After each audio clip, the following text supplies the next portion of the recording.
Hi guys! Magandang araw sa inyong lahat. Sa video po na ito ay ituturo ko po sa inyo kung paano po mag-request ng review sa mga content natin sa Reels na may violation.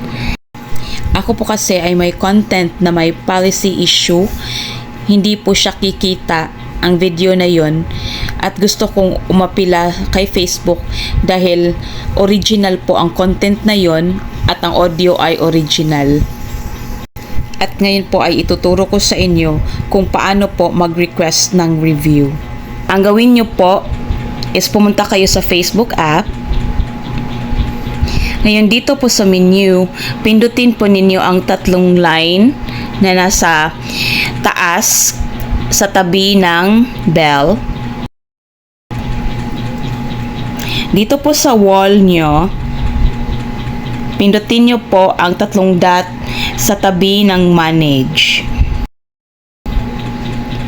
Ngayon, kopyahin nyo po ang link ng inyong Facebook page. Pindutin nyo po ang copy link. Nakopy na natin. Ngayon, balik tayo sa menu. Pindutin ang arrow na nasa taas. Dito po sa baba ng menu, pindutin ang help and support. Ngayon, pindutin ang report a problem. Pindutin ang continue to report a problem. Dito po sa report a problem, pindutin ang include in report. Dito sa select product, pindutin nyo po ang pages kung page po ang gamit nyo or Facebook profile po ang pindutin nyo. Sa akin po is page, so pindutin ko ang pages. Ngayon, dito sa describe the issue, i-type nyo po yung concern nyo. May nagawa na po akong letter sa notepad. Ika-copy ko lang, tapos ipipaste ko sa describe the issue. Ayan. Copy. And then ipi-paste natin dyan. Ayan guys, na-paste na. Ngayon dito po sa upload from phone, pindutin nyo po yan. Mag-attach po kayo ng files, ng screenshot sa inyong Facebook profile, doon sa content na may policy issue.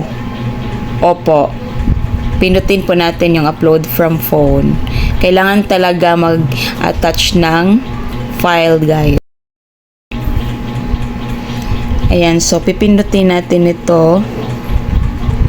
Tsaka monetization tools din. I-screenshot nyo din guys. Ayan.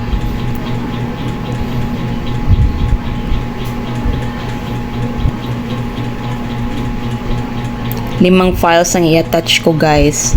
Gusto kong i-apila ito dahil original itong content na ito at original ang audio. Wala akong nilabag na palisiya. Ewan ko kung bakit ako nagka-policy issue. Ngayon, wag nyo pong kalimutan guys ha pala dito sa describe the issue na mailagay nyo po, i-paste nyo po dito yung link ng inyong Facebook page. Ngayon, na-upload na natin.